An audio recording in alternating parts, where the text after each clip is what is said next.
Bonjour à toutes et à tous et bienvenue dans le Club Le Châtelier pour cette nouvelle saison. Très heureuse de vous retrouver. Il y a pas mal de changements, vous allez le voir ensemble. On est ensemble pour 3 heures de direct. On va balayer l'actualité du jour avec mes éditorialistes de grandes signatures. Alors au sommaire de cette première heure, on commence par le début. La safe zone réclamée par Emmanuel Macron à Kaboul. L'ONU va s'en saisir mais les talibans refusent. On y reviendra. Emmanuel Macron qui met d'ailleurs la thématique de l'immigration dans le débat de politique intérieure.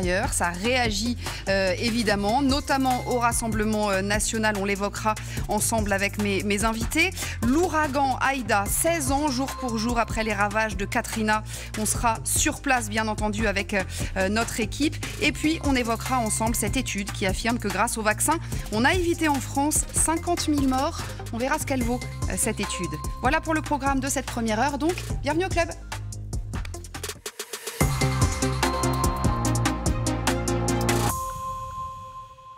Et d'abord le journal avec Thierry Coiffier. Bonjour mon cher Thierry, ravi de vous accueillir. Bonjour Bénédicte. On va commencer donc avec les résultats que j'évoquais de cette étude qui analyse l'impact de la vaccination en France. Selon elle, vous le disiez, près de 50 000 décès auraient été évités depuis le 1er janvier grâce au vaccin. C'est une étude menée par des chercheurs de l'Université de Montpellier. Alors attention, c'est une prépublication, cela veut dire qu'elle n'a pas encore été validée par la communauté scientifique. Écoutez l'un de ses auteurs. Il est difficile de savoir quelle est la part de la circulation qui a été abaissée grâce à la vaccination et celle qui a été inférée par le changement de comportement qui a été induit par les autorités nationalement, localement, et aussi le comportement spontané. Et donc, il y a forcément si vous voulez, une incertitude, et c'est ça que l'on quantifie. Donc c'est vrai que là, l'étude, elle est souvent reprise avec ce chiffre de 47 000. Ça, c'est la médiane, en fait. Il faut vraiment prendre en compte l'incertitude, et du coup, c'est l'ordre de grandeur entre 30 000 et 60 000 qui devrait avancer, oui. Et on fera le point d'ailleurs sur cette étude dans une vingtaine de minutes avec le professeur Antoine Flahault. Dans l'actualité, il y a aussi le pass sanitaire au travail. Il s'applique à partir d'aujourd'hui pour près de 2 millions de salariés, ceux qui sont au contact du public, comme dans les transports, les restaurants, les musées ou encore les cinémas. Il y aura une semaine de tolérance. Dans l'actualité, ces nouvelles fouilles dans les Ardennes pour tenter de retrouver le corps d'Estelle Mouzin, disparue en 2003. Le tueur en série Michel Fourniret a avoué avoir tué la fillette. Maureen Bajac, vous êtes sur place. Où en sont ces fouilles ?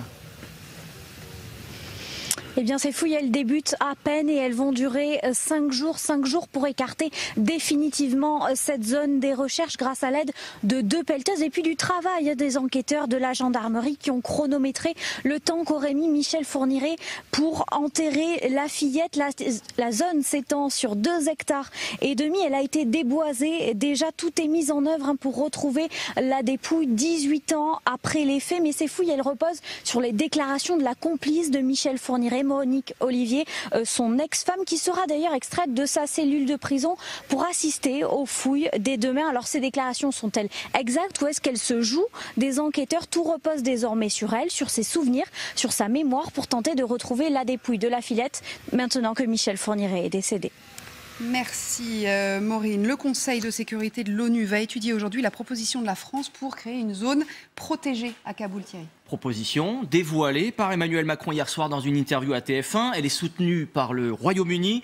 L'idée de la création de cette zone, c'est de permettre la poursuite des évacuations et des opérations humanitaires après le retrait américain demain. Il y en a besoin. Il y a une attaque de roquettes encore ce matin sur l'aéroport de Kaboul. Elle vient, Bénédicte, d'être revendiquée par l'État islamique. Et puis... Je vous donne rendez-vous, pardonnez-moi, 20h45 ce soir sur le plateau de Route El Krief. C'est Jacques Fayard qui sera son invité. Jacques Fayard, il est chef des opérations d'évacuation en Afghanistan. Il sera évidemment très intéressant d'entendre ce qu'il a à dire sur la façon dont les choses peuvent se passer encore maintenant.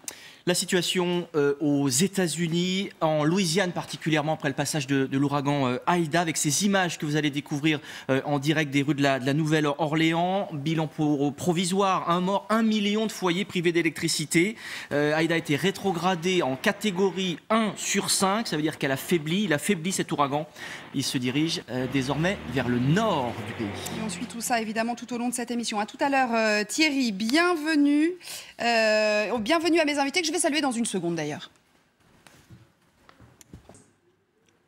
Allez, le plateau du Club Le Châtelier, c'est parti jusqu'à 18h, vous le savez. Alors, bienvenue à mes invités. Swazik Kemener, rédactrice en chef politique à Marianne. Bienvenue, ma chère Swazik. Je suis contente d'inaugurer cette émission avec vous. Moi aussi. Avec vous trois, d'ailleurs. Catherine Gentil, qui nous rejoint aussi. Bonjour, ma chère Catherine, éditorialiste politique internationale. Et Amine El Khatmi, bonjour à vous. Bonjour. Qui est président du Printemps républicain. Alors, on va commencer avec Emmanuel Macron dans son interview avec LCI et TF1 hier au sujet de l'Afghanistan, qui met le sujet de l'immigration sur la table. On écoute le président face à Alison Tassin.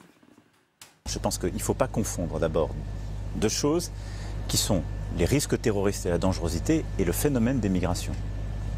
Ça, je pense qu'il y a parfois des liens. Il y a des gens qui commettent le pire sur notre sol, qui sont issus de l'immigration récente ou plus ancienne. Pour autant, je distingue ces deux notions de manière très claire. Swazik Kemener, je vais commencer avec vous. Emmanuel Macron, il est assez clair, effectivement, hier. On se souvient qu'il avait été critiqué pour avoir, dès le début, parlé de flux migratoires incontrôlés, et puis ça avait créé de la polémique, évidemment.